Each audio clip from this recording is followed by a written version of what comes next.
Hello friend, today start with 6th standard science as the chapter 6 as a substance in daily uses. See the point of the today's production of substance. म्हणजे पदार्थाची निर्मिती कशी होते, बरोबर आहे का? पदार्थाची निर्मिती कशा प्रकारे होते ते पाहणार आहोत. ॲज अ रबरची प्रोडक्शन म्हणजे निर्मिती. Rubber is a two type. बघा, रबरचे दोन टाइप्स आहेत, एक नॅचरल आणि एक आर्टिफिशियल. आर्टिफिशियल म्हणजे कृत्रिम. गेल्या तासाला शिकलं. कृत्रिम आर्टिफिशियल म्हणजे ज्यावर माणसाने जे काही रिएक्शन केले ते म्हणजे आर्टिफिशियल. नॅचरल म्हणजे काय? निसर्गापासून मिळालेलं. बघा, natural rubber is obtained from the gum or sap of trees. म्हणजे निसर्गतापासून जे रबर मिळतं ते कशापासून मिळतं? कुठल्या झाडापासून? गम और सॅप ट्री. म्हणजे ते झाड असतं त्या झाडाच्या चिकापासून. Gum means this sap is called as latex. आणि त्यालाच लॅटेक्स असं म्हणतात, लक्षात ठेवा. नंतर बघा, rubber has a peculiar order. म्हणजे जो रबर आहे निसर्गात जो रबर मिळतो त्याला एक ठराविक कसा आहे? वास आहे, ऑर्डर आहे. And it is a white in colour. त्याचा कलर कसा आहे? व्हाईट आहे. कशाचा? या रबरचा जो निसर्गापासून मिळालेला आहे तो रबर. नंतर बघा, व्हल्कनायझेशन प्रक्रिया. कशावरती व्हल्कनायझेशन केलंय? ह्या जी काही रबर आहे निसर्गापासून जे रबर मिळालं त्याच्यावर केलेलं व्हल्कनायझेशन. बघा, व्हल्कनायझेशन म्हणजे व्हल्कनायझेशनच. In this process rubber is heated with sulphur. म्हणजे ह्या प्रोसेसमध्ये काय केलं जातं? जो रबर आहे निसर्गापासून मिळालेला रबर तो गंधकाबरोबर काय केला जातो? हीट केला जातो, तापवला जातो. For 3 to 4 hours. 3 to 4 hours हे हीट केलं जातं. काय? रबर आणि सल्फर. सल्फर म्हणजे गंधक. To give hardness to the rubber sulphur is mixed in. Rubber आणि सल्फर हे एकत्रित केल्यामुळे त्या रबराला काय मिळतं? हार्डनेसपणा मिळतो. लक्षात ठेवा, रबर आणि सल्फर एकत्र केल्यामुळे. रबर हे पातळ असतं, ते हीट केलं तरी त्याला तेवढा लवचिकपणा येत नाही. पण सल्फर मिसळल्यामुळे जेवढं सल्फरची क्वांटिटी आहे त्याच्यानुसार त्याला हार्डनेसपणा प्राप्त होतो. नंतर बघा, the portion of sulphur in the mixture is determined by the purposes for which the rubber will be used. तुम्ही ज्या टाईपचं रबर यूज करताय, बॉल असेल, केसात घालायचा रबर असेल किंवा टायर्स असतील. म्हणजे टायर्स बद्दल अति कठीण असतात, पण डोक्यात घालायचे रबर काय बघितलं अचित लवचिक असतात. पण जो पेन्सिलने लिहितात ते खोडण्याचा रबर तो थोडासा लवचिक असतो. पण टायर्स वगैरे बघते ते अतिशय कठीण असतात. त्याच्यानुसार काय सांगितलंय त्यांनी? सल्फरचं पोर्शन ठरलेलं असतं, प्रमाण की किती टाकायचं. बघा, eraser, rubber balls, rubber toys all have varying proportion of sulphur in them. तर प्रत्येक जे काही पदार्थ आहे सबस्टन्स, त्याच्या सबस्टन्समध्ये म्हणजे सल्फरचं प्रमाण असतं. रबर हे असतं, रबर बरोबर सल्फर मिक्स केलेलं असतं. बघा, इन रबर बँड, जो काही डोक्यात रबर बँड घालतो, the portion of sulphur is very small. त्याच्यामध्ये लवचिकपणा प्राप्त होण्यासाठी त्याच्यात सल्फर खूप कमी वापरलं जातं. कारण जेवढं जास्त सल्फर वापराल तेवढा जास्त कठीणपणा प्राप्त होतं. उदाहरणार्थ, हे जे काही गाडीचे टायर्स आहेत त्याला जास्त प्रमाणात गंधक वापरावं लागतं. त्याच्यामुळे काय होतं? त्या टायरला तेवढा हार्डनेसपणा प्राप्त होतो. बघा, इन दी पास्ट, हा जर या वर्षीसाठी ड्रॉप असेल तर तुम्हाला पुढे उपयोगी पडेल, बरोबर आहे का? चार्लस गुडवेअर हा कोण आहे? बघा, नाव नवीन आहे. Charles Goodyear is a scientist आहे. बघा, त्यानं कशाचा शोध लावला? चार्लस गुडवेअरनं spilled a mixture of rubber and sulphur on a burning stove. After the stove was extinguished he notice that the rubber had becomes harder and less elastic. म्हणजे rubber आणि सल्फरचं जे काही मिक्सचर होतं ते चुकून त्याच्या म्हणजे स्टोवर काहीतरी ठेवलं असेल, त्या स्टोवर चुकून पडलं जातं. काय? रबर आणि सल्फर. मग त्याला आणि तो स्टोव विजला गेला ते मिक्सचर पडल्यामुळे रबर आणि सल्फरचं. आणि त्यानं नोटीस केलं की rubber had becomes harder and less elastic. म्हणजे रबरमध्ये जो काही लवचिकपणा आहे ती कमी होऊन त्याच्यात कुठंतरी हार्डरपणा म्हणजे कठीणपणा आलेला दिसून आला. मग त्यानं काय केलं? नंतर he repeated this experiment in a systematic way and invented this process vulcanization. मग त्यानं जी ही प्रोसेस आहे सल्फर आणि रबरची ती प्रोसेस त्यानं व्यवस्थितपणे हाताळून परत एकदा केली आणि त्यालाच त्यानं व्होल्कलायझेशन हे नाव देण्यात आलं. कुणी? ॲज अ कार्लस गुडेयरनं. नंतर बघा hard and tough tyres of rubber made 10/4 bought about the revolutionary change in transportation. ह्या रबरमुळे काय झालं, एक्सपोर्टेशन म्हणजे टायर गाड्यांना वापरू लागली, बरोबर का. एकदम टफ आणि हार्ड झालं, ते मोठं कठीण प्रमाणात झालं. त्याच्यामुळे जे काय ट्रान्सपोर्टेशन आहे देवाणघेवाणासाठी सोपं होऊ लागले ह्याच्यामुळे. इथं बघा डू यू नो हा सुद्धा एवढ्या वर्षासाठी ड्रॉप आहे, पण परत कंटिन्यू करणार आहेत. बघा हे काय रबराचं झाड आहे आणि ह्या रबराच्या झाडून बघा इथे विशिष्ट पाईप दिसून येते आणि ह्या पाईप मधून काय दिसतं, खाली चीक पडलेला, म्हणजे हे रबर आहे.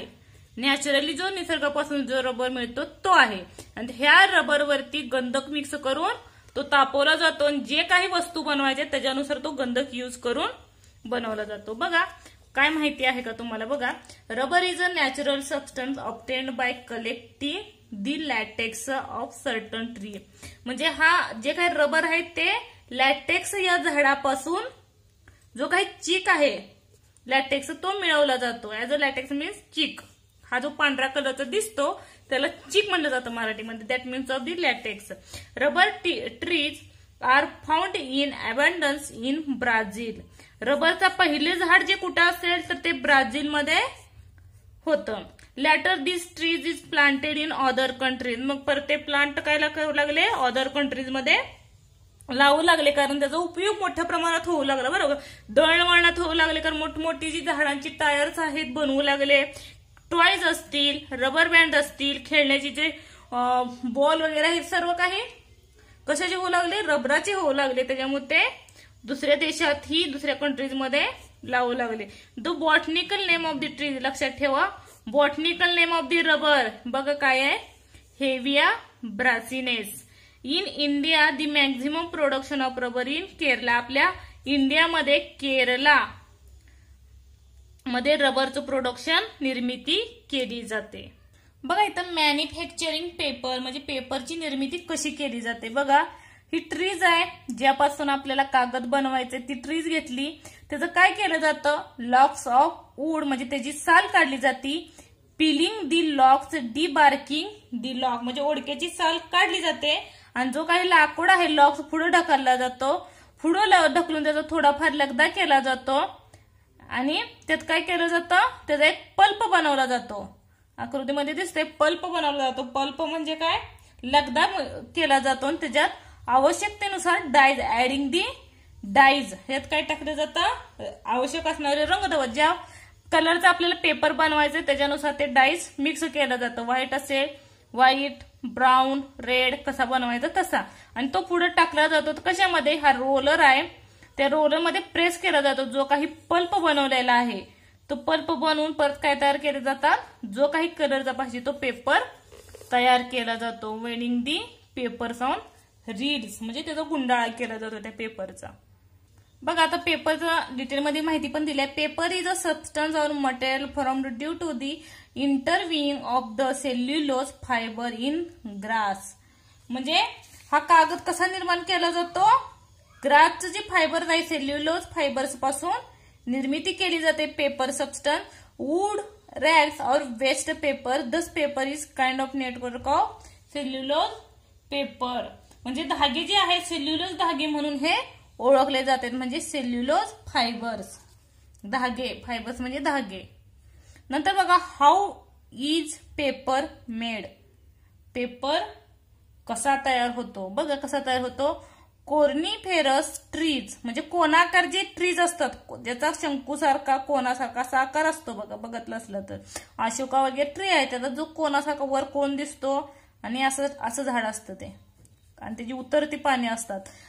ही पानं साधा जो काही हिम प्रदेश आहे त्याच्यात तिथं आढळून येतात, कारण तो बर्फ इझिली ह्याच्यावरून घरंगळून जातो म्हणून. बघा coniferous trees like pine tree दिले बघा इथं are used to make paper. Pine ट्रीचा यूज केला जातो कशासाठी, पेपरसाठी. बघा नंतर the bark of logs of this trees is first removed.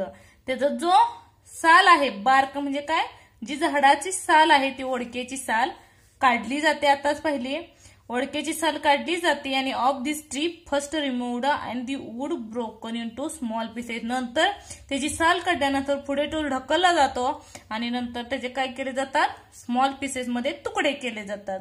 This mixture of this pieces and some chemical kept soaking for long time. त्याच्यात केमिकल टाकून बऱ्याच म्हणजे लॉंग टाइम ते ठेवलं जातं, त्यात सोक होईपर्यंत, म्हणजे त्यात कलर तो मुरला पाहिजे म्हणून. नंतर बघा, it helps to form pulp when the chemical process is completed. जेव्हा त्याची केमिकल प्रोसेस म्हणजे रासायनिक प्रक्रिया पूर्ण होते, म्हणजे त्याच्यात जो हवा तो कलर जेव्हा त्याला प्राप्त होतो तेव्हा काय करतात बघा, the fibrous substance from wood pulp is are separated. म्हणजे त्याच्यात जो काही फायबरस सबस्टन्स आणि वूड पल्प हे काय केले जातात, फ्रॉम त्या पल्प पासून सेपरेट केले जातात.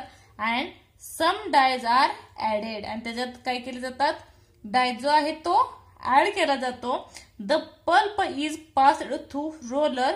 आणि नंतर तो पल्प काय केला जातो, रोलर मध्ये फिरवला जातो. Dry to form paper. आणि ड्राय केला त्याचा पेपर तयार होतो. आणि फायनली अवाउंड ऑन रील्स. आणि त्याची रील बनवली जाते.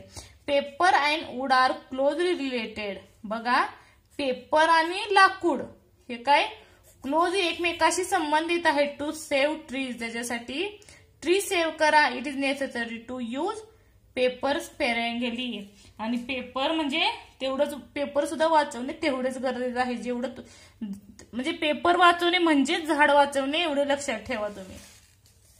बघा, do you know in India the first factory to manufacturing newsprint paper to be used in newspaper was established in Nepanagar in Madhya Pradesh in 1955. बघा, फर्स्ट फॅक्टरी कुठे होती, मध्य प्रदेशमध्ये, नेपानगर मध्ये.